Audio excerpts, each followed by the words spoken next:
Hello, welcome to Prequel, Sequel, Requel, the show where we pick a film or a franchise and give it a prequel, a sequel, and a requel with a panel of comedians and movie lovers. Tonight, we are doing an absolute classic. I've got my mug ready. Carry On Camping. That's it. We're doing a Carry On film finally. If you've watched the show before, you'll know we always talk about Carry Ons and Police Academy and all these kind of things. So tonight, we thought we'd push the boat out and actually do one, put his money where his mouth is. So if you're watching along on Facebook, Twitch and YouTube, welcome. Please leave your comments to join in with the show as we go. But I'm not going to do it on my own because that'd be weird and I wouldn't know what to do. So I've got a lovely panel as always with me. First of all, we'll bring them straight in, no messing about. It's the wonderful Mr. Eddie French. Hello, Chris. How are you? I'm all right. How are you? Yeah, good. Yes. We're apparently this is the most depressing day of the year, although apparently that could be made up by holiday companies, but either way, yeah, people are feeling it. So we thought we would go for a film that could not upset anyone. Carry On Camping. Yeah, we'll keep the British end up by having a classic one for you tonight. So, but yeah, get those Monday night blues out of the way. Let's have a bit of fun. Cool. How are you doing? You all right? I'm all right. Yeah, thank you. How are you? Good. Yeah, good. Nice to be back. This is our first one since just before Christmas, isn't it? So it's the second one. Welcome. But...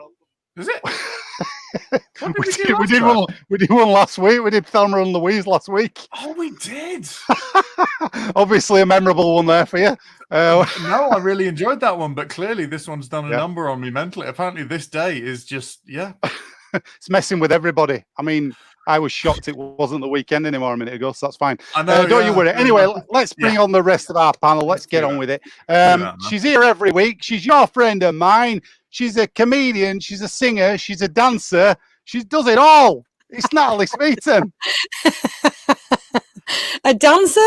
And that's new to me, but I'll go with it. Yeah. Go with it. I threw it in for you to get some more credits. You know what I mean? I absolutely flipping love it, mate. Yeah.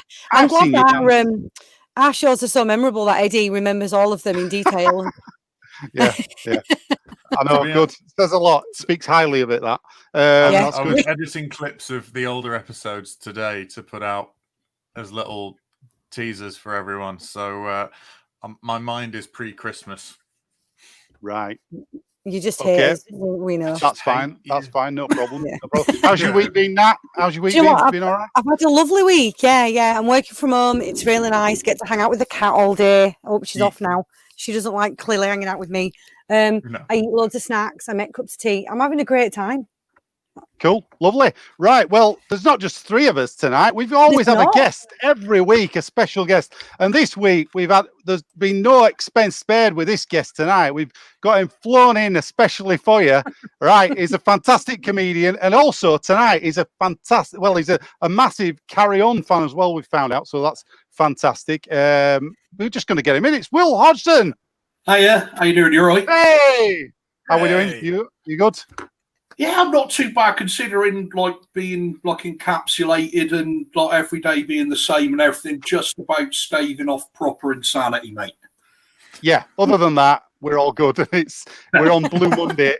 Is it referred to as Blue Monday this day then, or is it just? No, it is. Yeah. You're not making it is. Up. All right. It is Blue Monday. Right. Yeah. So thanks for coming on, Will, tonight on the darkest day ever of the year. Apparently, we'll hopefully have a giggle and we'll look at some comments as we go. We've got one already. Oh, here we go. I think that's a reference to We Hope It's Chips, which is the podcast that me and Mark Fortune do. We did do until Forge had a new kid, and then there was the recent long-standing unpleasantness with the plague and everything. But we used to do one era. We used to do a podcast, and I think that's a reference to that. I guess that guy looks familiar, but I don't know anyone called Lizard Fan. But that's it. We know this is it. It's called Josh, but we won't give his second name away because he's obviously using his online name. Tom. So Father was very small. Thomas, his name was. But yeah. Hello, Josh. Thanks for watching. Or Lizard Thumb. Right then. So, for those of you watching first time here, if you've never seen the show before, all our lovely panelists are going to do. The film tonight, obviously, is Carry On Camping, as we've mentioned. These guys are going to come up with a prequel, a sequel, and a requel for Carry On Camping. We're aware it's a film series. We're going to take that film on its own, though, as if it's a standalone, and we're going to give it a sequel, a prequel, and a reboot or a reimagination or whatever you want to do with it. So we'll do that a round at a time. After each person does their little pitch, the other panelists get to question them and make sure their pitch is watertight, as I'm sure there will be this evening. I'm sure there's been a lot of research done on this one. I know I did. Oh, yes. No, don't.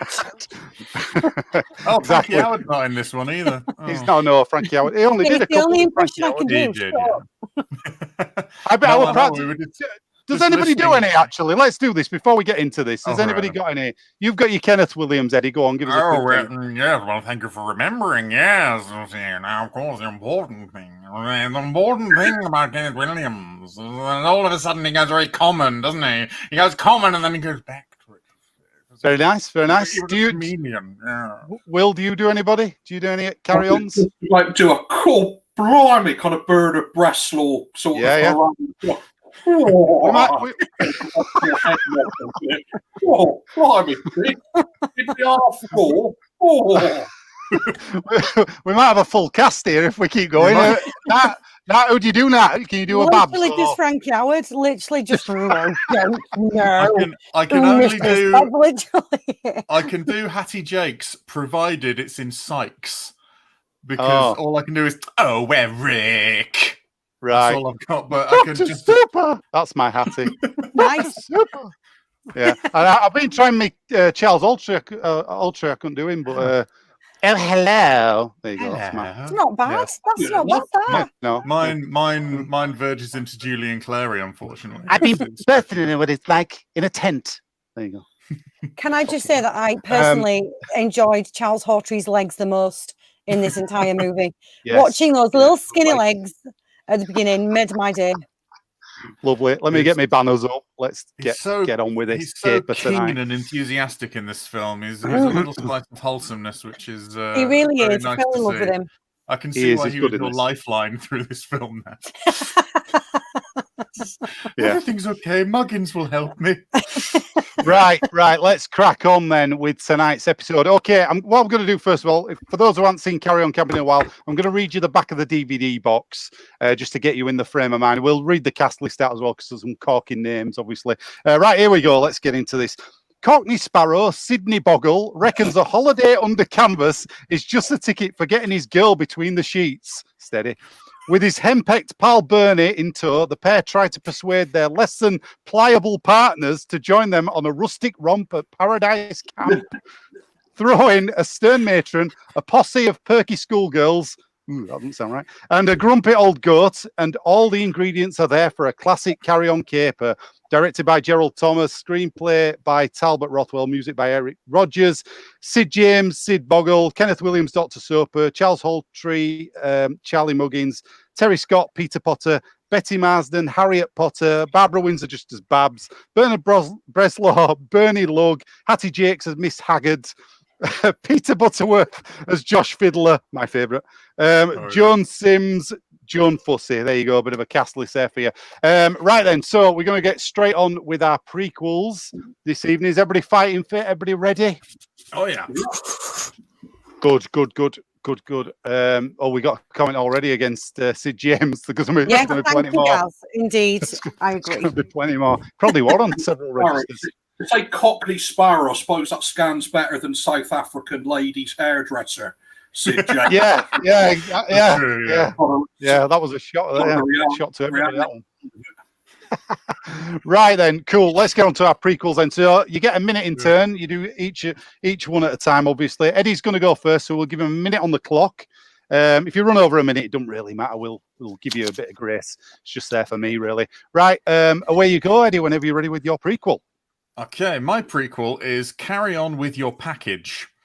And this is the story of Peter and Harriet Potter and all the package holidays they go on prior to their going camping to Paradise. What's it called? Paradise Fields? anyway, Paradise Park for the first time because they're regular guests, as we know.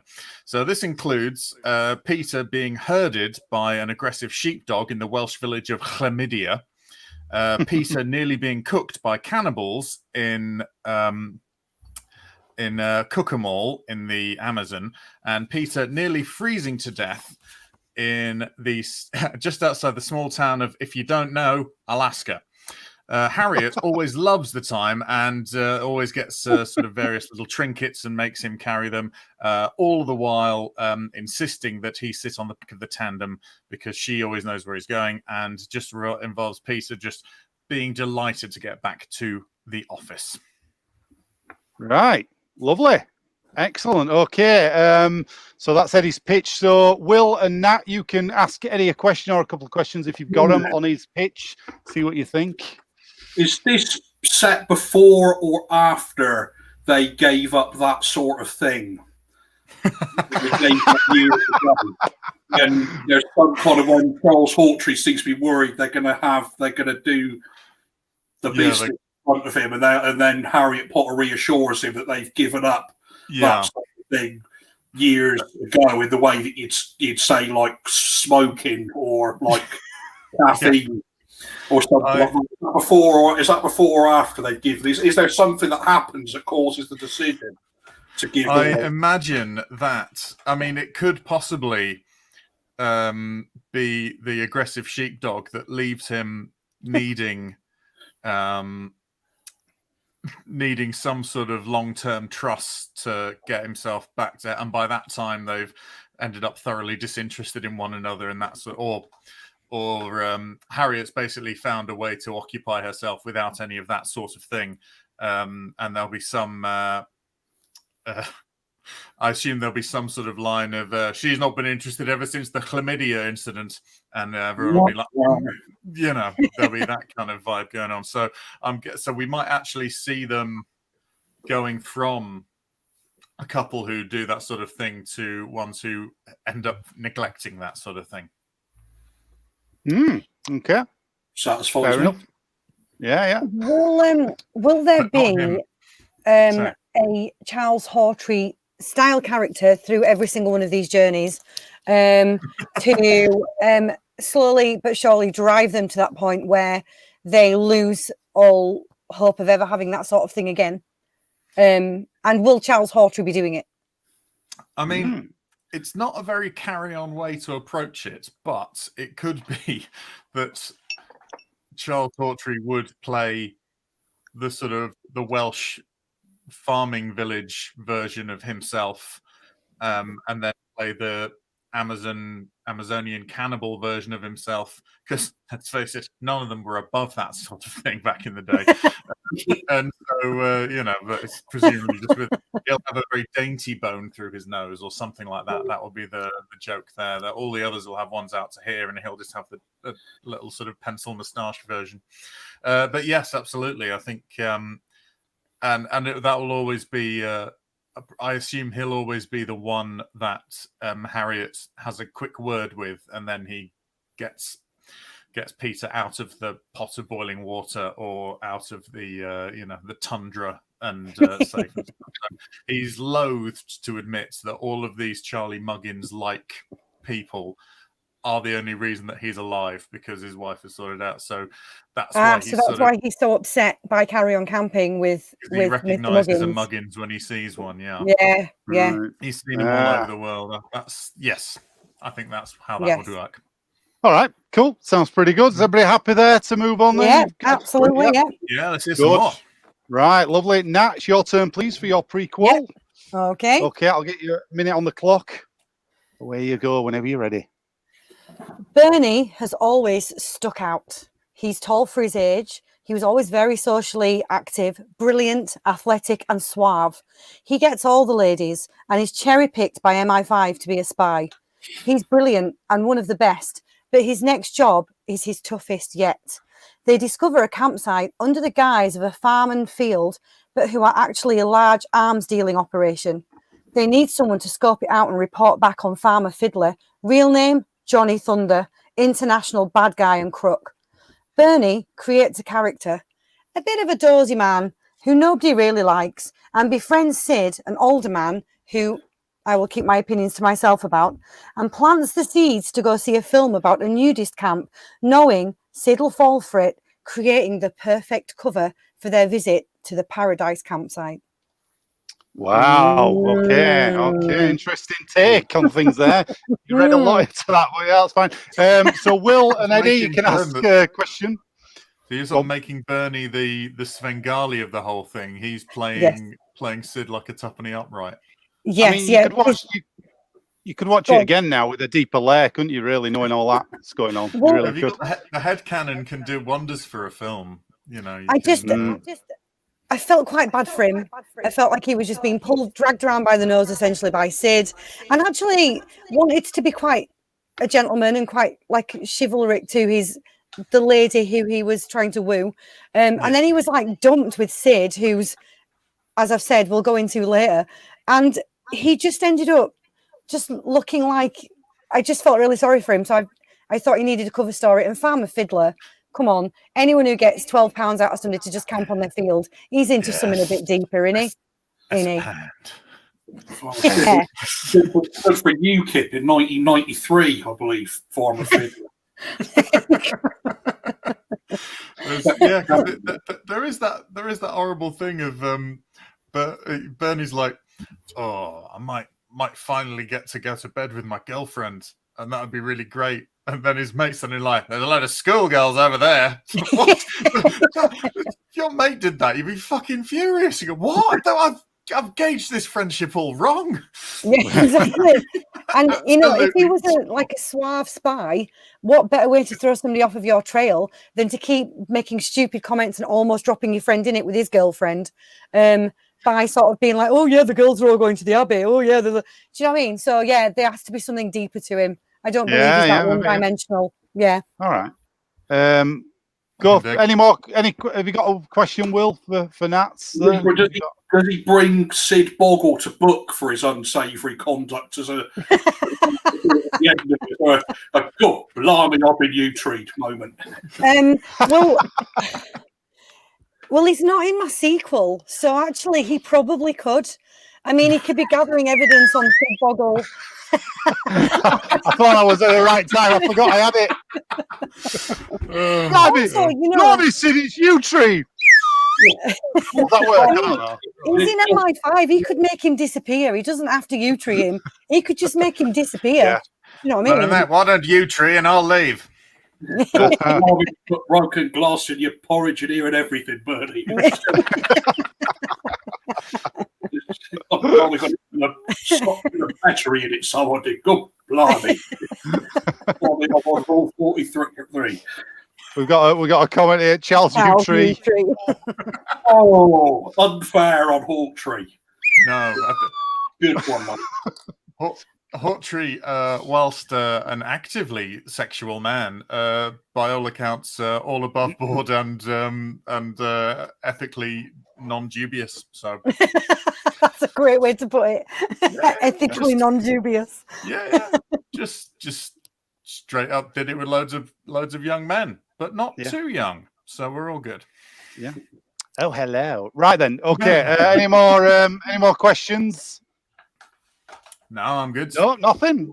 Pretty straightforward. All right. Cool. Right then, Will, it's your turn then for your prequel, please. Are you ready? I am ready. I've got no title for this, but it's kind of, like Eddie, I've gone with Peter Potter as the protagonist of this prequel. And what I've got in mind basically is I thought it should also be in the kind of general vein of bawdiness, maybe not at the sort of problematic levels of Carry On Camping, but generally a bawdy romp kind of thing. And basically what I figured was it's basically Mr. Ben, but it's basically Carry On Mr. Ben or Confessions of Mr. Ben. So basically Peter Potter's going to work every day with his bowler hat and his umbrella and going into a shop possibly with let's bung Kenneth Connor in here, seeing as he was on like a hiatus from the Carry On films as like the shopkeeper. Basically he goes in there and it's like Mr. Ben, but instead of having child-friendly adventures as like knights and wizards and stuff, he goes like different periods in history and like bags off with Valerie Leon and various other kind of sex sirens of the late 60s and early 70s in a variety of roles. Like he's a knight, there's some kind of incident with a chastity belt, and that quite plenty of injuries to the posterior as well. That played well in Carry On Camp. He got shot up the ass by a farmer. That should, in theory, be a life-altering injury that would lead into a wheelchair. But it ended up with him getting pellets poured out of his ass with a like ding type effect. Was it the ding or was it the what was the? It wasn't the swatting whistle effect, was there? No, it was the down. The jaw harp thing. Kind of thing. But yeah, plenty of injuries to the buttocks, and then he comes back home and he tells Harriet sort of like, "Oh, how was your day, dear?" And his whole thing, I'm like, "Oh, we went to that club that's in our friends in the north that Geordie works in for Malcolm McDowell, and there was all kinds of shagging and such like," and she's like ignoring him, but he's actually doing shit on a kind of interplanetary time travel level, and she just doesn't listen to him. So he pours himself a brandy and does that face, that kind of barely repressed kind of. There's moments where Terry Scott frightens me in that film. Yeah. Does that kind of thing. He's close to murdering her the entire time, isn't he? There's a falling down vibe to it. Yeah. Carry on falling. Right, falling down. Yeah. Carry on, Mr. Potter, whatever. Could he even have crossed it over with Doctor Who? I've got this kind of thing where I've never followed Doctor Who, the new stuff, and I feel left out. So I kind of like to imagine ways that if I owned the franchise, that I'd dick about with it. So, yeah, I'd have Doctor Who in that. I'd have like who was Doctor Who in 1969? Troughton. Eddie will know that, not me. 69. Troughton, or was it Pertwee? Pertwee by then, I think. But I'd Pertwee in it, and I'd give him not only the title Doctor, but I'd give him like a first name as well, like Craig, like Dr. Craig, who, and I'd just like to have a bit, because it's time travel, like a bit of Doctor Who desecration in it. So yeah, that's basically the idea. So that was way over a minute. Sorry. That's all right. It's in depth. That's fine. Right then, so Nat and Eddie, you can ask a question if you've got one. I do, yeah. I'm very excited by this idea. So I know that you are wanting to sort of bring a Doctor Who element into this, but could there be a crossover episode where we actually see Doctor Who and Terry Scott solving a mystery or shagging loads of birds together? Well, this is the thing. What you could have is, because of course Pertwee was confined to Earth, wasn't he?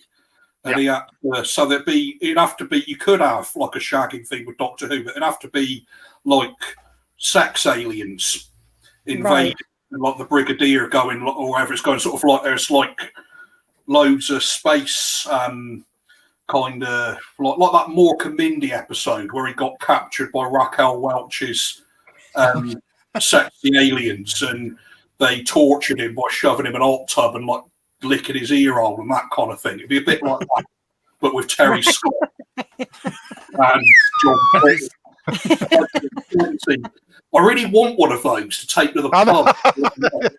I mean, you can use them everywhere. I mean, it just works. I bet you could really diffuse a situation with this, couldn't you? Hey, what are you looking at?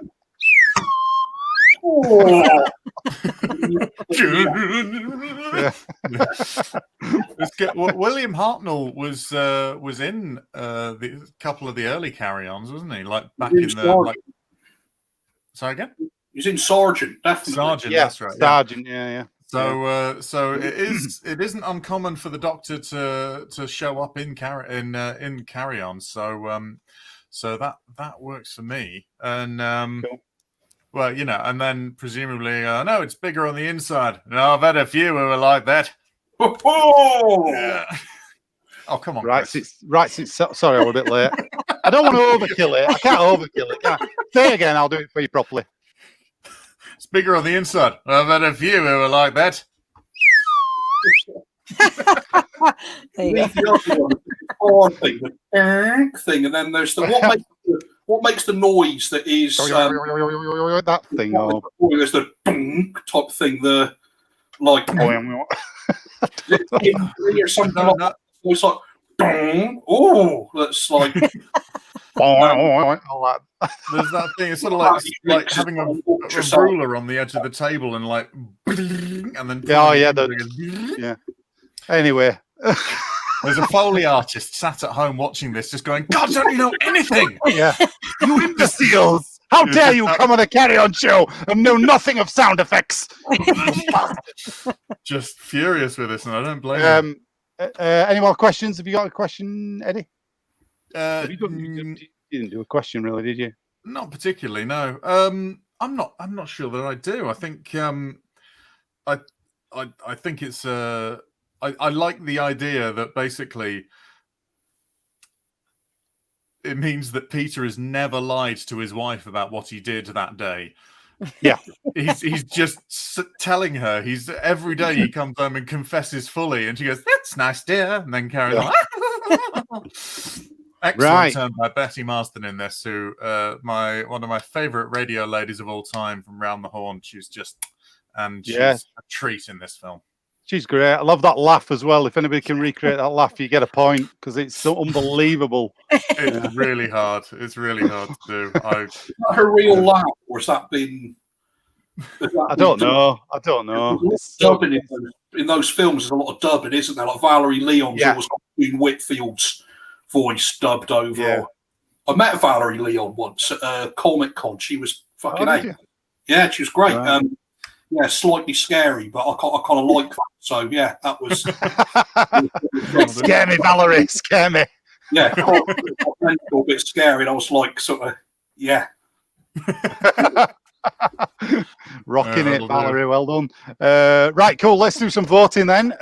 So the prequels, that were the prequels. You've heard all the pitches. I'll do you a quick recap as well. You can vote online if you're watching, and also we get a vote in the room as well. You can't vote for your own, though. Them's the rules. Right then. So Eddie's prequel was Carry On With Your Package. Harriet and Peter Potter. You see all their package holiday adventures before Carry On Camping, obviously. You've got Peter getting attacked every time they go somewhere, though. You've got a sheepdog incident. You've got cannibals. You've got him getting frozen, all in clever named places that I didn't have time to write down. You can run them off if you can. If you want to run them off, you can. In the Welsh village of Chlamydia, cannibals in Cucamal in the Amazon, and in the small town of, if you don't know her, Alaska. Right, got it. And then Peter's always on the back of the tandem because that's where he belongs, because Harriet's always in charge.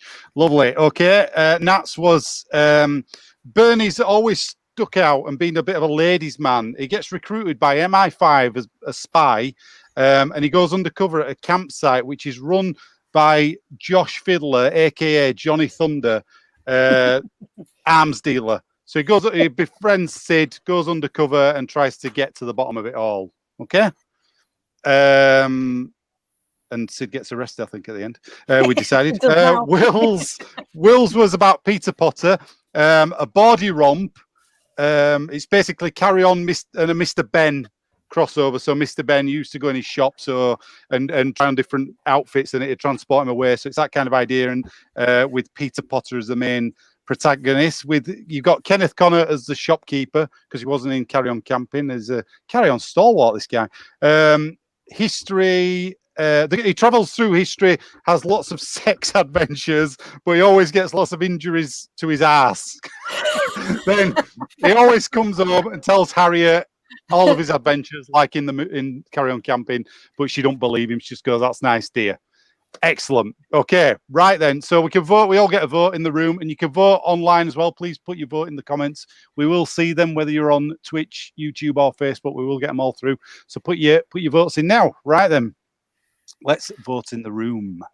I'm going to vote for Will's because there's a Doctor Who crossover, and that's it's a bit like in other episodes when people have gone, "Oh, my requel is to make Carry On Titanic," and Chris goes, "Yeah, I'm going to vote for that, definitely."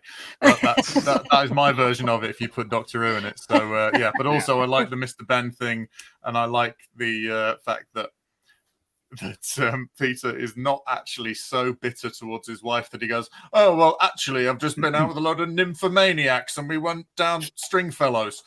it's like that's just true. That did happen, and Yeah. I think that works quite nicely for him. So I'm going to vote for Will. All right, cool. Nice I'm really one. struggling because I love Doctor Who and the idea of a crossover, but I also really love Charles Hawtrey's character, and the fact that he's going to come back is slightly different forms and just make Terry Scott's life hell is making this a very difficult decision. I'm going to vote for Eddie. You got me with Charles Hawtrey. Well, yeah. All right. I was either going to vote for yours, Nat, or Will's. I'm stuck between those two, actually. I like the undertone of the Bernie thing. I do like that because it does make you look at the film differently if you think he's an MI5 spy. But I do like a bit of nostalgia as well. And Mr. Ben, I'm going to go for Will's. I'm going to go for it. I like the idea that he was telling the truth as well to her. That's really the bit that swings it for me. I think Yeah, it does. It does. Right, who's not? Have you not voted? I'm going to vote. There's nothing's going to make me not vote for Bernard Bresslaw in MI5. Yeah, I'm going to vote for Nats because there's many things that Bernard Bresslaw was in the frame for. He never got. He was in the was it Frankenstein? He was in the frame for. Christopher Lee. I like the there's a bit of bullshit. What I like to do in pubs is tell people loads of what good trivia and chuck a couple of bits of bullshit in. Favourites is that Bernard Bresslaw was originally going to be the Incredible Hulk, or that he was going to be Superman. Right. Yeah. They'll be like bullshit. Well, no, it was fine because Marlon Brando agreed to it, so they could have. They said it didn't matter whose fuck Superman was, as long as they had Marlon Brando. Yeah, it's going to be Bernard Bresslaw with a wig. Superman, Cool. Right. Okay. Let's have a look online. We've got Lizard Thumb voting for Nats. Thank you very much, Lizard Thumb. And we've also got. Let's have a look. We've got Gaz going for the spy. Just see what happens in a draw situation. Thanks, Gaz. There is no draw situation because, by my calculations, that means Nat's got 3 votes. Nat's got 3. Yeah. I'm just wondering what his draw situation. Maybe this was before everyone. I don't know. Ironically, he broke it. Right. So he broke the tie to see what happened with the tiebreaker in an extraordinary development. Yeah. So if my calculations are correct, Nat's on 3, Will's on 2, and Eddie's got 1 there. That sounds. I make it, yeah. Yeah. Right. All right. Well, I think that is wrong. So I'm going to storm Nat's house in a couple of weeks. Who's down?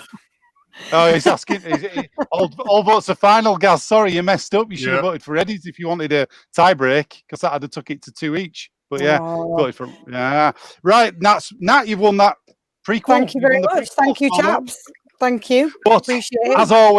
As always, don't get too comfy, Nat, because it's all to play for this evening. We carry on camping. He said his catchphrase. It could all change any minute, and we're going to move on to the sequels.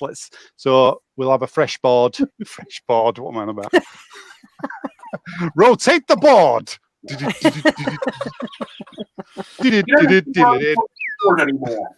What happened to Rosemary Ford? What happened to Rosemary Ford? That just made me think of that. Oh, Rosemary Ford. I don't know actually. Who know? I don't know. Does anybody know in the comments what happened to Rosemary Ford? We usually have a fact checker on here. I'd like to think Forsyth's funeral, like dressed in like a veil and like, but also suggestively and like crying with a big umbrella at it. But other than that, I've just I don't know. It just made me think of that. Just thought right for it with her, Miss Ford with the board there. Miss Ford with the board. Let's see what's on your board, your board, Miss Ford. Yeah, I don't know. I don't know what happened to her. She married Robert Lindsay in 2006. Oh. There you go. According to Wikipedia. Is that it? It's just one line. I'm just reading her wiki. And she was born in Sherburn in Elmet, which is about a 20-minute drive from where I live. Yeah, she was born in Sherburn. You can pop round and update a biog for her. I don't know if she's still there, but did anything happen after you got married? Did she be like, no? Stop doing game shows and just sat here. No, right. she was. Oh, we've got Gaz again. Look here. Look at this. She got mangled by the conveyor belt on Generation Game. We need to verify that. We're not gonna just accept that as facts. What a way to go, though. Definitely. Right then, she was in the 1998 film version of Cats, the direct-to-video stage musical one. Oh, I probably would rather watch that than the James Corden one. Well, I was going to say, so technically she's in the best film of Cats. So good for her. James Corden was in a film because because sometimes you see things on Facebook, people got about films. I never know whether they're fucking about or not. And that Cats thing was one of them. I didn't know whether you don't know whether something like a parody was this. James Corden was. He was in it. Yeah, he was in it. Yeah, he was one of the cats from Cats. Yeah, I've never seen it in any form, but that's don't do it. Head fuck. No. A friend of mine once described James Corden as the kind of guy who's probably eaten dog shit on a bet of his own instigating. And I've never been able to shake that image. He was in the film Pier Point, the biopic of Albert Pier Point. It's a great film, is Pier Point. It's one of the few things that's not a liberty with the facts for dramatic license. Is James Corden is doing it in a Midlands accent. He's playing Harry Kirk, who was an executioner's assistant from the 50s. He's actually doing the right regional accent for it. He must have not only read a book, but he must have read Sid Durnley's out-of-print book, The Hangman's Tale, to research the role. So there's that as well. Good film, that. Good film. I mean, he must have been hungry for it back in the day, before he got so blasé. He's done some good stuff, but unfortunately, I know what his real personality is like, which really does tarnish the sort of rest of his work. Some people, I mean, say what you like about Kevin Spacey, and you should, but he always said, "Oh, the less people know about me, the more they'll be able to believe my characters, and presumably not send me to prison." But there was something to be said before we knew that he was dreadful. There was something to be said for that, but Yeah. Anyway. Have you seen the Patrick Stewart thing with James Corden on YouTube? The awards ceremony. Of them come off well on that. Oh, yeah, it's an interesting I like watch. Patrick Stewart as well. I watched him. Yeah, don't bother watching it. Patrick Stewart is not his finest hour. The only damning thing I've heard about Corden was that someone told me they went to a rap party for something he was in, and he'd organised the drinks and he bought Stella as the beer for it. That's the most damning thing that I've heard about it. Really. If you want a real good laugh at Corden's expense, go and look at the reviews for the late show audience things. Where they write a review of all the audience members who've been in the live tapings. They're all horrendous. They'll go, "We're on his phone all the fucking time, all the way through it. Never spoke to anybody once." All this, like loads of them. It's really funny. Wow. Anyway, but let's get on to carry on. Let's keep going. Right, sequels. We'll do we a do Corden. Get distracted sometimes. We do. Oh, we get distracted. Nobody's mentioned Police Academy yet, apart from me just now. But we'll just go off on one. We'll go off on one if we do. Right then, sequels for Carry On Camping. Here we go. Nat, you got to go first, please. Okay. I'll get you a minute on the clock. It's all right though. You can do what you need to do. Okay, I'm ready. Okay. Ms. Haggard and Dr. Soper are hot on the trail of their girls. They've jumped on the tandem and followed them up and down the country, always missing them due to them being on a tandem and the girls being in cars. The more they follow, the angrier they get, until one cold, wet day, after cycling 25 miles in the rain, Miss Haggard snaps and suffocates a truck driver to death in a road rage incident with her bosoms. Because that's one, a proper carry-on camping death, and two, he tried to cut them up, so she threatened to cut him up and then killed him with her boobs instead. Finding themselves on the run, they flee to France, where they get into lots of hilarious misunderstandings about baguettes, and they open a new finishing school. Finally, being unable to deny their passion and love any longer, they get married and live happily ever after under assumed names. All right. Lovely. Okay. We ignore the fact that Kenneth Williams is clearly very gay and just hope that they got together. He's not. They do get married in Carry On. I think Carry On Loving. They do get married at the end. Aww. I think so. Yeah. I think he's supposed to be more sort of hoity-toity, stuck up in this than outwardly camp, as it were. Because there's no the campness is never played for laughs. Really, it's just more that he's sort of well-to-do, toffee-nosed snob kind of guy. Okay. So good In that work. case, Good right. work, I think. Let's do questions then. Eddie and Will, you can ask Nat a question of your choice, anything you like. Were you seeing this as sort of carry-on natural-born killers? Yes, yeah. Was What I this want sort of- is, as you're following around the country, and they're missing the girls, and they're missing the girls, and they're getting angrier and angrier. Yeah, it's almost like, you know, like that Juliette Lewis sort of. It's Juliette Lewis and Christian Slater, is it? In Natural Born Killers or something like that. Who? I'm thinking it. Is it? Yeah. Harrelson, yeah. Yeah, like it just gets worse and worse, and then this truck driver cuts them up, and then she just loses it, and then they kill him. I think that's the only murder that they do, because then when they get to France, hilarious mishaps with the baguettes don't lead to like rage-fueled bloodbaths, just rather some and ooh-la-las instead. Mm-hmm. That's the carry-on camping way. So yeah, I think there's only one murder, but it does get a bit darker. Yeah. Not like snorting cocaine off of a tits dark, but you know, darker. But there is a sort of so there's more of a Thelma and Louise kind of vibe. Yeah, kind of. Yeah, without them flying off the cliffs of Dover at the end, which is what they would do in a carry-on film because it's British. They'd go to France. Yeah. That. Well, what they do is they try to drive off the edge, but the car would break down and the AA would take ages to arrive. That's my that'll be my reading. Yeah, and then they get shit on by a seagull. Yeah. Will, have you got a question for Nat? Does the band feature in it? The one that they're pursuing, the band that caused the band called that caused the whole thing in the first. Oh, it's written on the thing. There's something like this. Some kind of like it's like one of those names they thought. Well, what's one of these flower power bands? All the kids like called. Yeah. That's a right trivia question, that, isn't it? I don't know. I'm gonna have to look for that. Music that's playing when Babs and her mate are getting off with those. They're called the Flower Buds. Yes, the Flower Buds. The Flower Buds. Yeah. They play that same like down thing. That's what they're like. So what is psychedelic rock music? Thought Gerald Thomason was like. It's probably something like that. This Pink Floyd and all of that. It probably sounds very much like library music sped up. But so would the Flower Buds feature in this film? So I want the Flower Buds, like, because we'll see them playing, and then we think they're about to catch up with them, and then as they come around the corner on the tandem, actually what we saw was earlier on in the day. So we will get like various different songs from the Flower Buds, but as they get further and further into the film and it gets angrier and angrier, the chords become more sort of minor, and it becomes a bit more like jarring and discordant until the actual bosom murder, at which case the bosom murder just becomes really like, just, you know what I mean? Like bosom murder. That deserves it. Yeah. And then that's when the music gets quite angry. Like, I'm thinking like kind of, you know, 60s. What's angry 60s music like?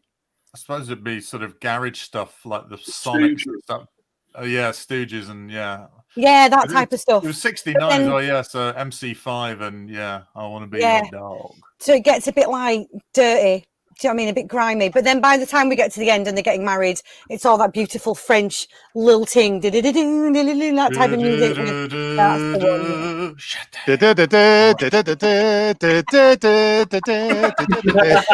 the French national anthem. Can we have if you put an low crossover in there, you've got it. Well, I mean, they could be something to do with Madonna with the big boobies. If we really thought about it, we could. Well, they stop in for a carafe of wine at the Cafe Rene. Yeah. Cool. We'll show you a pair of trousers on. Say again, sorry? So I absolutely fucking love a Lola. I'd show you my Rene tattoo if I had better trousers on. Get your tat out for the lads. Rene tattoo. I once read a review on an Low box set. It made me laugh. Do you know that computer exchange place where you get all second-hand DVDs? Yeah. I was looking through the reviews, and it said on the Low box set, 1 star, All right, if you like a lower low. Why else would you buy it? So this idiot's bought the lower low complete box set and gone, I didn't think it'd be all a lower low. If you bought Battlestar Galactica, then you were going to be yeah. If you bought that and it were a lower low inside, you go, what the fuck? Yeah, of course you would. I Yeah. wanted to see it live on stage when I was a kid at the Bristol Hippodrome, and I've never seen. It's the only time I've ever seen people cheer the fucking Gestapo in my life. Hey, there's hair flip. Woo! Probably in Argentina now. Wow. Right. Okay. Cool. Right then, let's move on then. Will, it's your turn, please, for your sequel for Carry On Camping. Well, my sequel, I've decided to go art house rather than with this. I was intrigued by the very final bit of Carry On Camping, the very end of it, which was at the end of it. You've got the hippies have made off with the 28-year-old schoolgirls and Kenneth Williams in hot pursuit and that, and Sid and Bernie are about to consummate their thing where they've been dating. It's two blokes in their like 50s who've been dating two women in their late 40s. It's all seems, it's like a bit of a tangent. It seems like it should be played by much younger characters. Do you not think then that it's all kind of like we'll go to the soda shop with like two straws in a soda, and it's like I don't know. Anyway, so basically it's the goat and Joan Sims's mum. Was it a ram? Ram. Apparently. Joan Sims's mum. Joan Sims's mum turns up. She's about to interrupt the rumpo, as I believe Sid preferred to term it, and Dilith Lane lets go a ram, and it chases their mum right out of the way. Now, as I presume that the ram would chase their mother right the way back from Wiltshire, where I believe that if they did the Stonehenge and Charlie Muggins mentioned Salisbury, it's Wiltshire. It chases her right the way back to London. So the whole black and white monochrome, and it's just her being chased through the country by the ram with her baggage, and there's like sort of voiceovers and kind of existential stuff, and kind of think Ingmar Bergman or possibly like some kind of Play Today thing. But it is basically her being chased by a ram. It would be 7 hours long. like one of those Ennio Morricone films. What's that gangster film he does where a lot of the first hour is just a phone ringing and Robert De Niro sat caned off his tits? And then there's like an hour of him perving at some girl through a hole in the wall. Once Upon a Time in America. That sort of length of thing. 7 hour director's cut of Joan Sims's mum being chased by a ram, and the odd kind of voiceover thing talking about her daughter's funny kidneys and that kind of thing. A few bits like random dialogue from it, and she's like reflecting on life and her father, who appears to have like made her pregnant with Joan Sims and buggered off by the sounds of what she was saying, and just basically going through the inner workings of the life of what the usually one-dimensional character of someone's mum in a carry-on film that's trying to stop a problematic.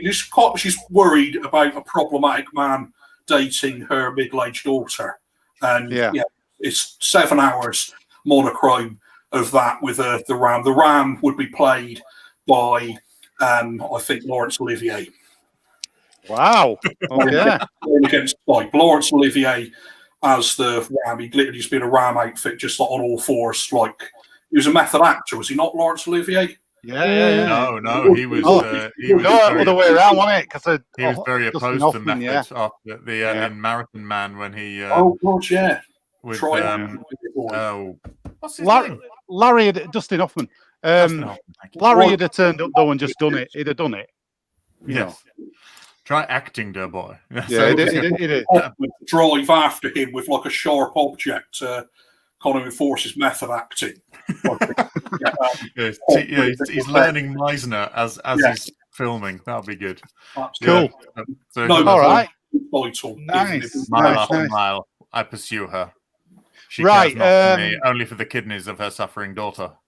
Let's do some questions. Let's do some questions then for Will. Eddie and Nat, fire away if you've got a question. Yeah, I do. I'm just going to put my microphone over here so you can't get the cat purrs. So I would love to know. I assumed this would be from like the point of view of the ram. So essentially, do we see it all through the ram's eyes and essentially just see the back of her fleeing mother, always a few feet to maybe 10 feet ahead in this? Or do we actually see the ram chasing her? Does that make any sense? Well, I reckon with what I had in mind there is you'd see both, because you'd have Dustin Hoffman sat on like a small vehicle behind with some kind of like thing that Laurence Olivier's fleeing from to enforce his method acting. So I would just strap a camera to Dustin Hoffman and have the whole thing there. But yeah, you would think in theory the ram should be unseen and doing like a voiceover. No, I quite like the idea though of it actually being from the back of the ram and the mother. That's quite nice idea. I like that. Although at about 5.5 hours, she should start to doubt if the ram's even there, but she can't stop running. That's the sort of, so you've got the sort of Orpheus sort of don't look back aspect as well to tie it into. Absolutely. I think it was being shown on Channel 4 in the first day that it was on at like 2 in the morning in 1982. There'd be like that was a animated claymation film by the Canadian Film Board, because we're not all about fucking naked attraction that now. And now there's the titleless sequel to Carry On Camping. There's the ram and all of that. So yeah, that's exactly that sort of vibe right there. Psychology, just to you get your Carry On audience to come in and go like, oh, this will be a bit of a laugh, whatever their birdie like mate. I hear someone gets rammed in it. How was it, Steve? It was actually quite good. Actually quite instinctual. If it takes on what you want is sort of like reversed. You want Swanee whistles in reverse and with a lot of like reverb on it and stuff. So you've got this sort of, and it just sort of repeats and repeats until it loops around on itself, and you've got these sort of sharp stabs and then sharp stabs of jaunty tit swinging music from like the other scores and stuff. It's going to be Captain Beefheart soundtrack, I think. Captain Beefheart and the Magic Band soundtrack. Would that be remixed by Kraftwerk. Right. Okay. Cool. Yeah. Right then. Should we move on then? Are you happy with your? Yeah. Cool. Eddie, it's your turn then for your sequel, please. All right.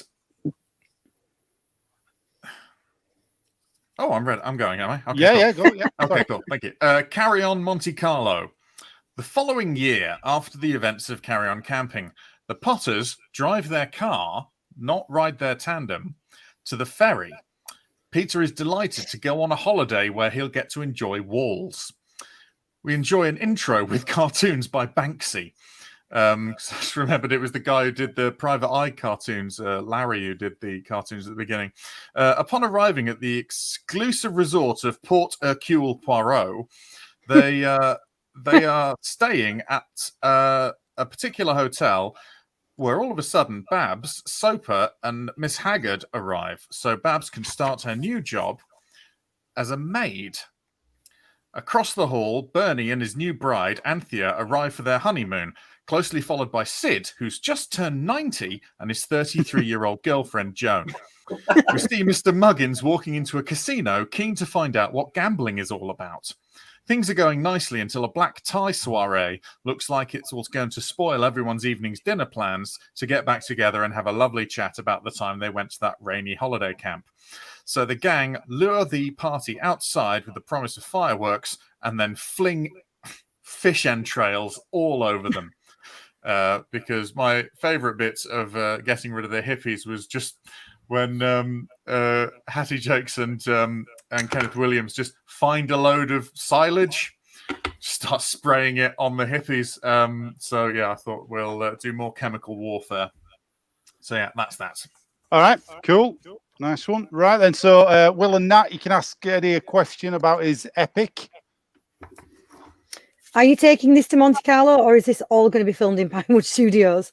No, I wouldn't waste your question asking that, because obviously it's going to be Pinewood's version of Monte Carlo. It's Let's not. Yeah, good if point. Pinewood Yeah. Studios can manage the Forest Moon of Endor, I'm sure they can put together a Monte Carlo without any great upset. So Okay. and if not, right. it will just look a bit like Wiltshire. So you know. Yeah.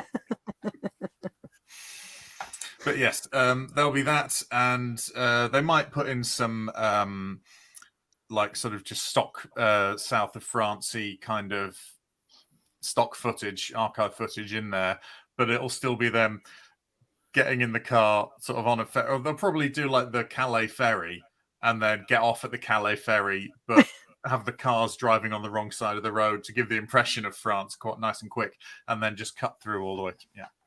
Amazing. Thank you. So, All right. Cool. Will, have you got a question for Eddie? Is it going to feature Peter doing as threatened and taking all of the camping equipment, the sum total in the house, in the car, then throwing it over the side of the ship? And if so, does someone ask him what the fuck he's doing? And what the fuck do you think you're doing, Chief? I think there's I think with that there's going to be sort of a sequence where he keeps on trying to. He's staggering around with this sort of mass, this sort of 4 people's worth of camping equipment, staggering around trying to find a place without someone watching him, and just keeps on trying to throw it over. But then he sort of tries to throw it over, and then all of a sudden, like the sort of whatever the gendarme or whoever the law are on the boat, and he suddenly just goes, "Oh, just put that down there, lean on it, morning," and it's just sort of lots of sort of not quite being able to, and sort of having to wait till he goes back, and then probably I think he'll on the way back after they've finished, he'll manage to throw it over without anyone seeing, but get caught in like a loose guy rope and have to swim about 200 yards back to the White Cliffs. So then it can finish on the White Cliffs with a big Union Jack flying on it, like there always is on the White Cliffs of Dover. Carry on land. So yeah. All right. Cool. Okay, doke. Does that answer your questions? Do you need any more info or? I'm good. I'm Sure. pretty good. Only thing is, when it's the White Cliffs of Dover, does it go the end with then a question mark? Never assume it's ended. Never assume. Always, I mean, people going about Marvel and their post-credit scenes, but the real head scratcher is what happens at the end of all the Carry On films. But yeah, it will definitely be a question mark ending. Oh yeah. Yeah. Cool. Right then. Okay. It's time to vote for your favourite sequel then. I'll do you a quick recap for those playing along on Facebook, YouTube and Twitch as well. Get your votes in. Right then. Okay, here we go. Nat's sequel was Miss Haggard and Dr. Soper on the tandem at the end of the Carry On Camping, the film. They're chasing after the girls. They always miss them through some hilarious hijinks. Hattie Jakes or Miss Haggard snaps and kills a truck driver with her tits. Oh yeah. Right, then they go on the run in France. There's some hilarious baguette comedy that takes place. And then they open a new finishing school. And then it all happily ever after they get married at the end of it. That's nice. Will's was an art house piece. The Ram and Joan Sims's mum at the end of the film. Let me get a name. She does have a name, doesn't she? Mrs. Fussy. There you go. Fussy, yeah. Mrs. Fussy. It's a journey from Wiltshire to London, all in monochrome. It's a chase. It's 7 hours long. It's got voiceovers, all that kind of stuff, to make it art house. The Ram is played. Did you say Laurence Olivier now, or did you decide on Olivier? Yeah. Yeah, he's cool. being chased Okay. by Dustin Hoffman. That's it. Chased by Dustin Hoffman. Right, cool. Eddie's was Carry On Monte Carlo. The Potters are in the car. They get on the ferry. There's a Banksy intro, very important. They go to Port Hercule Poirot. Can never say that. Yeah. Poirot. I was delighted to find out there genuinely is a Port Hercule in Monte Carlo. So I thought they'd definitely go for Port Hercule Poirot. Definitely right. Okay. Maybe a cheeky cameo from somebody dressed like him. I don't know. Then you've got all the cast, basically. Babs as a maid. You've got Soper and Haggard, you got Bernie and Anthea, Sid and Joan, they're all there. Muggins is trying gambling for the first time. What's going to happen? And then they all chat about the camp. And then, let me get this right, there's a party outside that they want to put a stop to. Is this right? There's a party inside that they need to stop, inside. So they lure them outside and cover them in fish entrails. Fish entrails. And you get the big ending. Lovely. Okie doke. Right, so time to vote. Vote online, and we'll tally those up in a minute. You can vote in the room as well. I'm voting for Will straight away. I need to see this. This sounds amazing. Yeah, my gut is to vote for Will. I don't know if I should vote for Nats because it is more Carry On, but but there's an argument to be made. We have plenty of Carry On, so seeing Arts House spring from Carry On. No, I am voting for Will. So yeah, because it's exactly the kind of wanky film that I would watch. So you know. Go on, I'm going to vote for Will's as well. It sounds interesting. I want to see it. We'll all watch your 7-hour epic. That's good. Just your vote, Will. Who are you going to go for? Well, I'm kind of torn because on the one hand, with Nat's one, there's the whole thing of I'm loving the whole thing of Miss Haggard killing someone, the death by bosom thing. But then it's kind of Ross Myers, isn't it? Well, this is the thing. I was a young lad who I'd watched Carry On films, and Hattie Jakes would like jump on top of Kenneth Williams, and I was a sort of young lad who think like, why is he crying for help? And like, I'd be like, I feel funny, and I don't get why Kenneth Williams was panicked. So that would be a major selling point for me. Would be that all right, okay, that thing. But then on the other hand, you've got Eddie's whole thing of the whole. Basically, I'm kind of like totally sold on the whole thing of his attempts to chuck that camping equipment. like at the end of the film, it's like I would shut the whole lot over the bleeding. So I thought, like, what are you going to fucking do that, mate? And I'd quite like to see him put his money where his mouth is and how he do.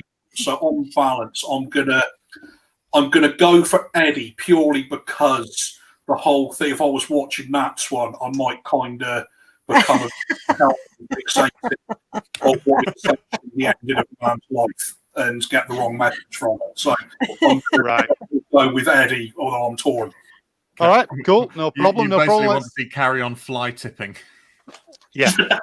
Let's have a look. Getting rid of mattresses and shit. Eddie, you got another vote there. Oh, thank you, Josh. Oh, and then this was from earlier before we announced things, but Austin Rigo said Eddie wins, hands down, wink, wink. Oh yes, Austin's awfully fond of me. Hello, Austin. Can we count? Well, that's your call. Do you want to count that as a vote, or do you want to just? I don't mind. Whatever. If it's going to break a tie, then fine. If not, then don't worry. It's a tie with that vote. That's why I'm asking. It's a tie with the vote. Oh well, don't worry then. It's not an explicit vote. We demand explicit consent on this channel. Right. Well, in that case, then Will's won that round. Cool.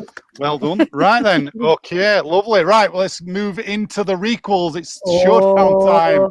Still all to play for this evening. Still all to play for. As we go, I'll just say it again.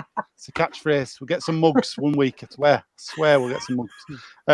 Right then. Okay, let's get straight on with this. So, Will, you're going to go first this time. Is that okay? My requel, does it have? Am I allowed a TV spin-off, or does it have to be a film? You can do whatever you want. Whatever you want. I'm going to have an animated series called Carry On Camping Babies. Oh, that's it. You've got Chris's vote straight away. Yeah, all babies, regardless of what the kind of ages of the characters are. Every single one of them will be an infant. So you're going to have like Sid, or have a at least one of them's got to have a baby bonnet on. I'm going to say probably Sid to have the baby bonnet thing, and the Potters have got like a pram thing that's like a 2-seater, and they're both babies. Hawtrey is also a baby. Everyone's babies, and they have various adventures in the nursery, and it's intercut with clips from George Lucas blockbuster film that wouldn't be when those characters. There has to be, I insist, a jarring thing where it's quite clearly the 1980s when they're babies, even though they were middle-aged in the late 1960s. Right, okay. I would insist on there being complete fucking confusion over how old the characters are meant to be and whether they're the offspring of the characters in Carry On Camping or whether they are the cast of Carry On Camping as babies. And yeah, it would have a theme tune with like, I'm a fucking pervert. I like pissed off at my wife. I charge everyone £1 for frivolous things, and they just deliver their one line of personality in a single line of song. I just wanted something. What could possibly make Sid James look even more problematic than he does already? In Carry On Camping, I thought, there you go. Put the entire thing into like borderline adult baby territory. There's nothing wrong with that. Not knocking that, kink shaming that or anything like that. But that would be. It's just the whole thing is weird with the ages of the characters in Carry On Camping. You've got like two middle-aged teenage couples that are like dating and hoping to like lose his virginity, presumably to someone who's. To be honest, that was Joan Sims's kind of life was like that. Did she live with her mum till quite age, and her boyfriend for 20 years. She used to have to like move all of his shit out of her house every time her mum come round. There was even like talk of her marrying Kenneth Williams, so that both mums would fuck off and leave them alone to get on with shit because they think they were married. Yeah. The whole thing of Kenneth Williams poisoning his tad as well, isn't there? Mm. Yes. Also, Hattie Jakes as well had an amazing like live. It was like she had a young lodger moving, didn't she? And like they lived together while husband was unbelievable. Really. Yeah. Measure, though, he did one of the most great British things ever. He thought, how can I make there's a guy half my age shagging my wife in my bed. How can I somehow make him feel like shit in this house? He just managed it. Just was sort of like, there you go, old boy, cup of tea, old fruit. The bloke would be like, sort of like, you're not like wanting to fucking hang me out of a window. Like, no, old boy, that'd be quite unsophisticated. Really, it was like, John LeMessurier ain't mad about this. He's like, no, all right about it, really. Give a shit. I'll just go and sleep on the sofa. Toodaloo. Like, hey, actually, really drove that bloke mad. How fucking great a head game player was the Measure. What shit house friends he had as well. Tony Hancock was his supposed mate as well. Yeah, that's right. Yeah. I wonder if Hancock ever come close. I do like the idea that the boyfriend was just sort of like climbing out on top of like a conservatory roof. LeMessurier is just leaning back going, I said, do you think that's awfully wise? Just climbs back in and is all looking dejected. Really good. Cool. Right then. Okay, so Nat and Eddie, if you've got a question for Will and his on his Requel, then go for it. Is there going to be a nanny equivalent character? Because there was one adult in Muppet Babies, and so disembodied legs. You say, yeah, you want a sort of a Mammy Two Shoes nanny kind of character. I'm sort of thinking in terms of now we've said that of like a drunken, depressed Tony Hancock walking. Oh dear. Don't me. I'm going to go to Australia to do an ill-fated TV series. It's Hancock. It's the legs of Tony. I wonder how close Hancock come to being in a Carry On film. They must have tried to. Surely. They must have gone through Sid. They were tight enough, weren't they? Yeah, but didn't he hate anyone getting more laughs than him? He would have been in a nightmare scenario there. He probably wouldn't have done it if Williams was in it. Mm. No. Oh, did they not like it? Not messing about. No, because Kenneth Williams. Oh no, they didn't. Weren't they around the horn and together or something? No, Hancock wasn't. Hancock's half hour, wasn't it? Where and he got more like acclaim. Got more laughs than yeah. So, I remember now. That's probably why they didn't want him in it. Yeah, probably. He's actable. Sid James said that thing, didn't he? Said one of these days, Tony, you'll only be able to get rid of yourself. And that's quite fucking poignant, that. Actually, no, not Hancock. It should be the adult coming into the room should be Ronnie Knight. Barbara Windsor's villain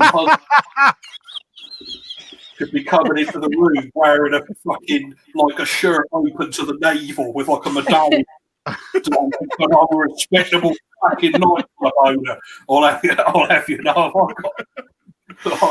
Are you trying to get what? That's his fucking rusts. Oh, you sit, I'll nail you to the fucking playpen. Yeah. And you're fucking wrong. Yeah, Ronnie Knight keeps coming in. Right. He keeps coming in, seeing if anyone's being a naughty little bastard. Right, okay. Some of you's being a rascal. Yeah. Nat, have you got a question? No, I think that's pretty comprehensive, and I would have asked the same question as Eddie. So yeah, I'm All good. Right. Good idea. Yeah, you need a nanny in there. Right, Eddie, it's your turn then for your requel, please. Okay. I'm going to address the gender issues by gender swapping. Fuck off, Eddie. That's my idea. But I'm also setting it in the US. So I've got a US gender flipped cast. Sid, played by Betty White, similar ages, you know. Bernie, played by Amy Sedaris, and their girlfriends Joan and Anthea are going to be played by Chris Pine and Robert Pattinson. Because you get a bit of eye candy for the older. Soper is going to be played by Carolyn Jones, better known as Morticia from the Addams Family.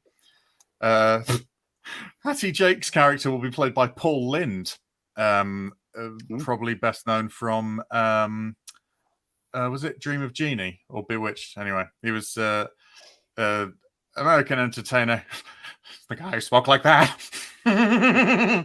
So I wanted to, and he was a big bloke and stuff like that. Babs going to be played by Chris Hemsworth, because you can just imagine when that jockstrap comes flying off.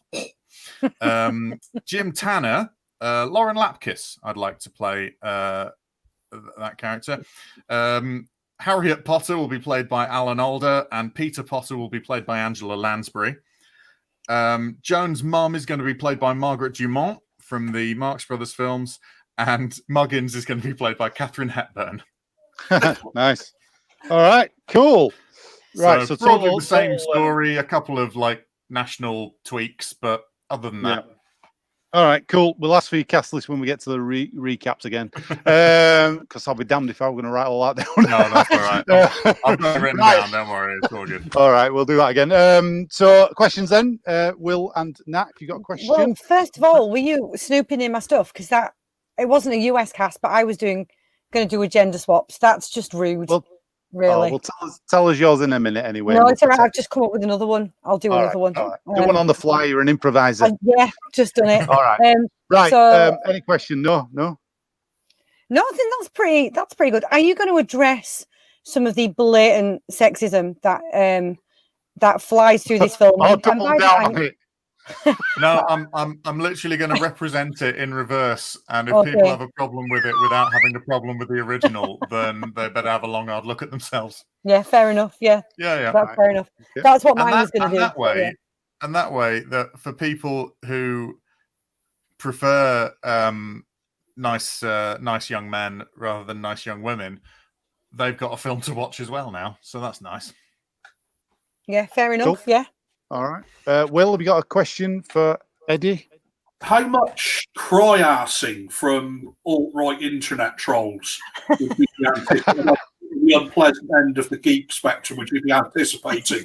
I mean, a carry-on film on a scale of 1 to 10 of cry-arsing, spoiling, and whinge baggery going on. I mean, I'm pretty sure that I would be cancelled by the very people who oppose cancel culture in all its forms, except for the ones they enjoy.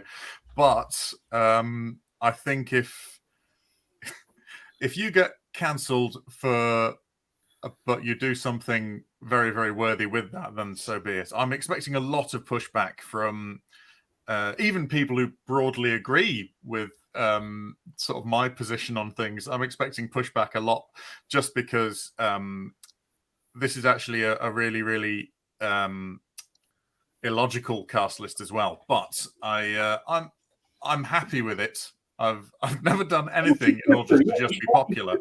What you should have is in the bottom corner where you get like a sign language person, just have Lily Allen doing that. Yeah, sure, why not? Yeah. We'll let you... The film Zulu with Michael fucking Caine, and then it's next. And that's one option there for like, you've got a spare corner of the screen, just like the rub it in. But I think that anything that encourages that kind of reaction, that sort of person, is a good thing. I think if I can increase a few blood pressures in the right veins here and there, then I think that's worth it. I think it would be. I mean, I always enjoy it when some people are upset about a film that there's really no need to be upset about, because if this film were made, which it can't be because a lot of these people are dead, but if this film were made, the original would still be there. It's not like your own VCR collection that gets taped over. It's fine. So yeah. I'd be expecting a lot of it, and I would enjoy probably 80% of it, and then some of it, like doxing and stuff, would probably be horrible. Well, it doesn't need to actually happen to do that. I met a bloke in a pub once who was convinced they were doing a remake of James Bond called Jane Bond. When I pointed out it wasn't happening, he just fucking pretended for 30 minutes. He was like, well, I'm going to fucking pretend that's going to happen anyway. But I think that was established. It's not a thing, mate. Like, well, nevertheless, 30 fucking minutes. I've built up a good head of steam here, Will. I'm going to be angry about it for the time it takes to cool off, all right? It's that kind of vibe. It's like the Self-Righteous Brothers, the Harry and Paul characters, where you just think, oh, a bit far-fetched, but they're like, oh, but if he came around my house, he's not gonna. And just all of these things, those guys do exist, and they are phenomenal. But yeah, basically, right. I think cool.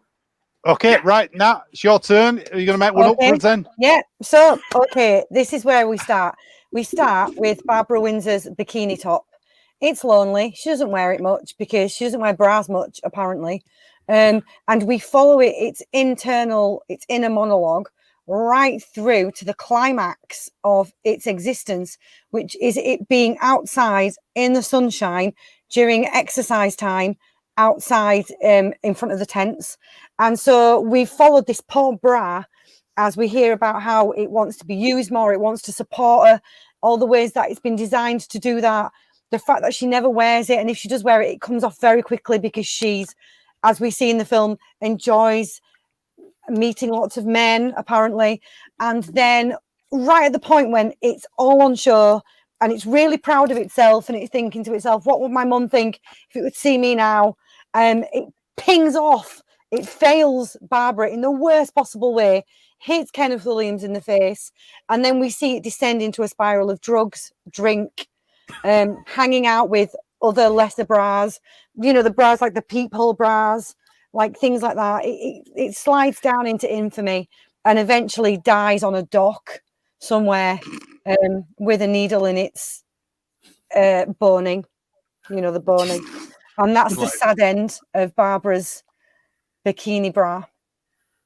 All right.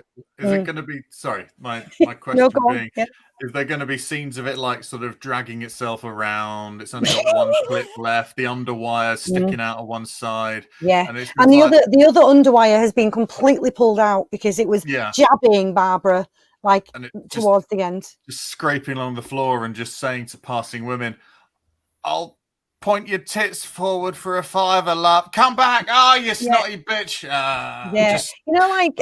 In Les Mis when Fontaine sells like a hair and a teeth and a jewelry and ends up just like a broken, awful woman.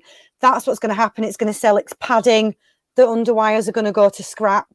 One of the two hooks, it'll sell them to younger bras who might need them. or might want extra. Oh, my dear, you're a pretty bra, aren't you? You could sell them clips. You get a good price for them for your little girl. Oh, look at that lining. Look at that lining you've got there. I could do with some, and then eventually, just all of Nancy's mates from Oliver just taking all the good stuff. And it's like this, it's not even yellow when it dies. It's like this dirty brown, drug-riddled bra. Yeah. All right. Requiem for a dream. Good riffing. Right then. Will, have you got a question for Nat? I have to know what your gender swap cast was going to be, Nat. Well, you see, I hadn't got one because mine was probably going to be a UK one, and I wanted to keep it the original. So I wanted the original cast, but I just wanted them to flip roles. So I wanted to see,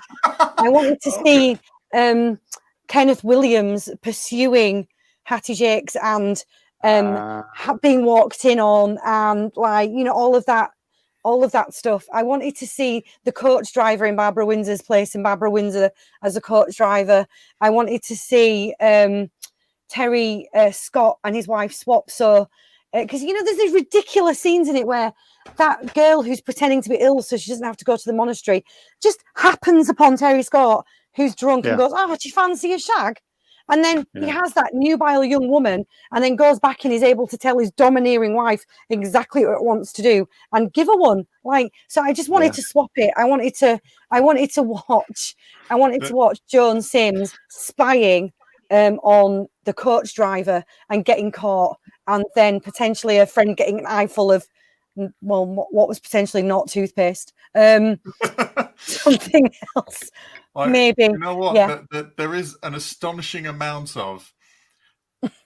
Well, of course, the thing about schoolgirls is they fancy all men. Do they? Yeah. Well, since when? Because I remember when I was around schoolgirls the most when I was a schoolboy. I remember them being decidedly pickier than that. Yeah. Maybe I mean, they were like a convent school, though, so maybe they were like, they were sort of like tearaways, weren't they? Yeah. And I liked that angle of it, and I liked the fact that they swapped the room numbers so that Kenneth ended up with Mrs. Haggard, but the fact that she was called Mrs. Haggard and was being rejected by Kenneth Williams, who's no oil painting, because she looked like she did, just really boiled my blood a bit. So let's swap that. Let's see the guys get rejected and get perved on and get chased and be assumed to just want to fall into bed with them all, and let's see what that would look like if Sid James was actually being all chased and refusing to be deflowered until the end. Yeah. Sid James's I'm going to stick with Barbara's bra now. Turns up right at the end. You come back here, I'll make sure that I'll pay you a cougar rent to stay away from my son. really upset. Yeah, absolutely. But so no, I think I'll stick with Barbara's bra now. Barbara's bra, I enjoyed that. So I like that. Yeah, Barbara's bra. Okay, right then. Let's get voting then. So you can vote online, obviously, on Facebook, YouTube, and Twitch. Right then. So Requels. I'll give you quick recaps. Will's was animated series. Carry On Camping Babies. So you got a Muppet Babies crossover with the Carry On Camping cast. They have various adventures in the nursery. Sid's got a lovely bonnet on. There's clips from George Lucas's films all the way through it all. Nobody's quite sure on the age of any of the characters. There's a weird thing going on with that, which is fine. There's a kick-ass theme tune as well. And we were going to have Tony Hancock as Nanny, but then it was changed to Ronnie Knight, who just keeps coming in, which is far more scary and probably more. Yeah, there's a bit of an edge there to that now. Right then, that's cool. Eddie's was basically gender swap the old cast, and it's set in the USA. I got Betty White as Sid, Amy Sedaris as Bernie, and then Caroline Jones, who is Morticia Adams as Soper, Paul Linders as Miss Haggard, Chris Hemsworth as Babs, Lauren Lapkus as Jim Tanner, Alan Alda and Angela Lansbury as Harriet and Peter Potter, respectively. Joan and Anthea were played by Chris Pine and Robert Pattinson. Joan's mum was played by Margaret Dumont. That wasn't gender flipped, but Margaret Dumont is great. And Charles Hawtrey's character was played by Katharine Hepburn. Cool. Okay, and that's what's all about Babsy's Topper Bra. It's basically you go through. It's in a monologue. during all the stuff it goes through. So outside during exercise time, I put it wanted to be used. It wanted to support Babs, then it finally gets a chance, but it comes off too quickly, pings off. It fails Babs, basically. It flies off its Kenneth Williams in the face. Then it turns to drugs, drink, and it dies on a dock with a needle in its boning. So the life and times of Babs's bra. Right then. Okay, cool. All right, let's get some voting in. Then you can vote online and we'll vote in the room as well. Right then. I've got to go. Well, straight away I'm going for Will's. Straight away. I don't even have to explain why. No, you don't know. I'm going to go for Nats. It's amazing. I think that was great. Thank you, Eddie. You're going for what? Nats, yeah. Okay. Yeah. And not just because I apparently stole her idea, but and I'm going to have to go for Will, because if I vote for Eddie, it would be like voting for my own idea. So I'm going to vote for Will. Even though he just voted for yours nicely, you're like, fuck him, he's voting now. No, that reason. I don't do tit for tat voting. Come on. No. I feel like I was cheating if I voted for Eddie. Sorry, Eddie. You don't do what voting? You don't do what voting? He said I don't do tit for tat voting. Oh,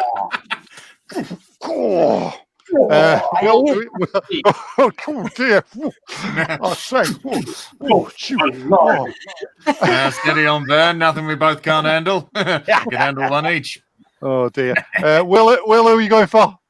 I'm going to vote for Eddie, but Nat, if you'd have gone with your gender, if you'd have entered your gender flipped one against Eddie, I would have gone for the gender flipped one with the amorous pursuits being flipped round. But as it was, I'm going to go with Eddie's. But that's fine.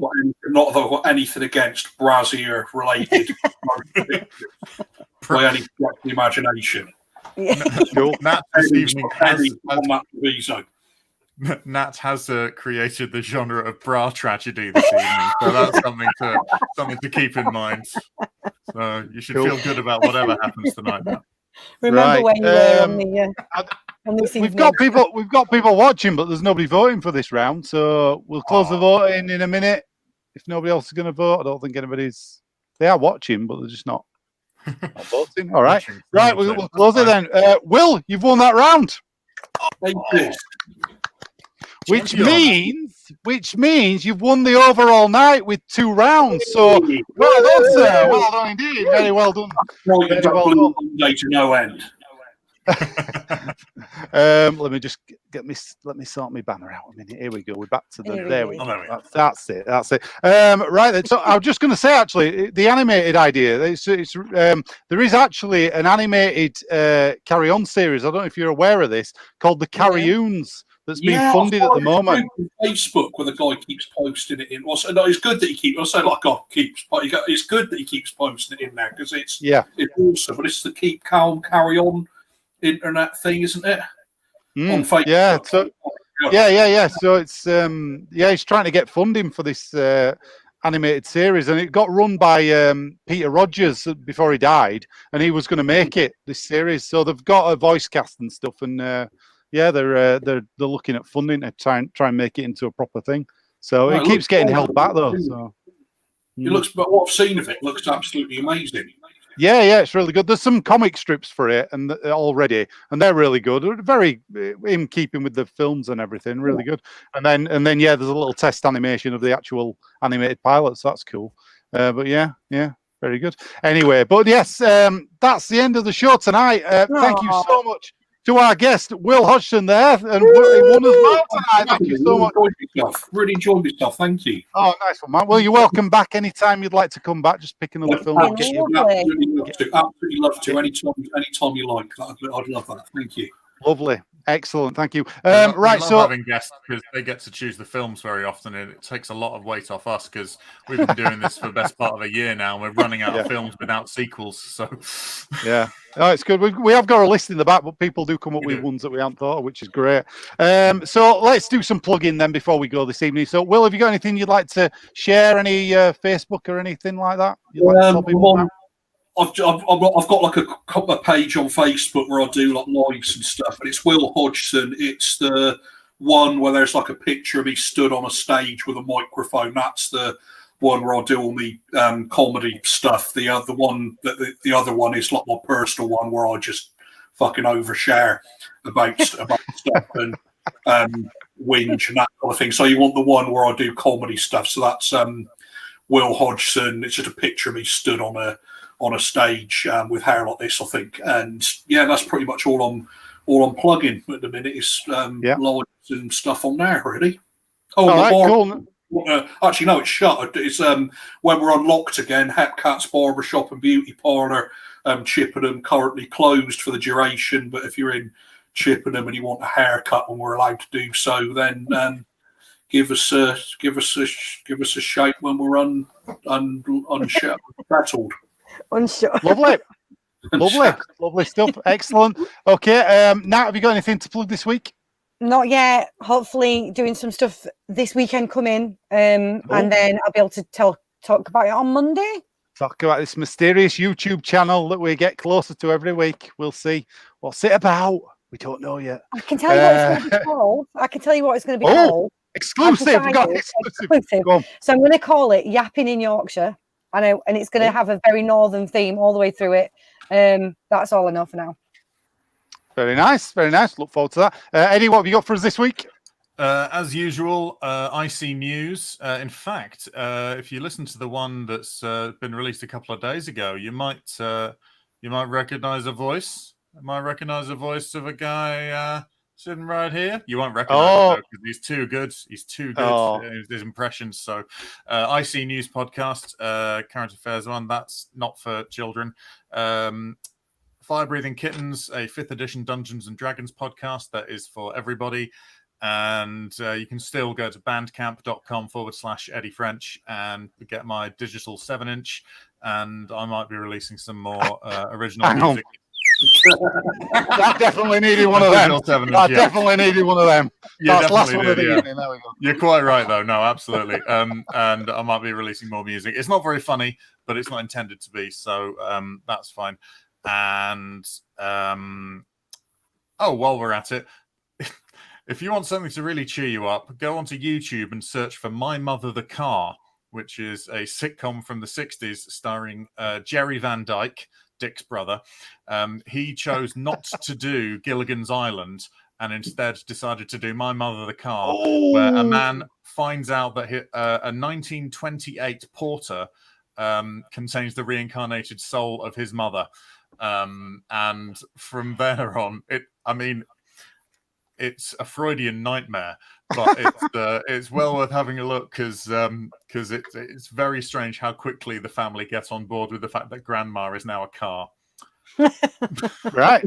So that's I've got nothing to do with it. It's just on YouTube. And it's super fun. It's really daft. Lovely stuff. Yeah. What have I got? Tomorrow night, my radio show, What's the Score, is on Box Office Radio, 8 o'clock. Check that out. I play loads of score music on there, film score music. Then Saturday at 8 o'clock, we've got Geek Show. It's all geek to me with Rich and Nath. We talk about geeky stuff. We're doing the Goonies retrospective on Saturday as well for that one.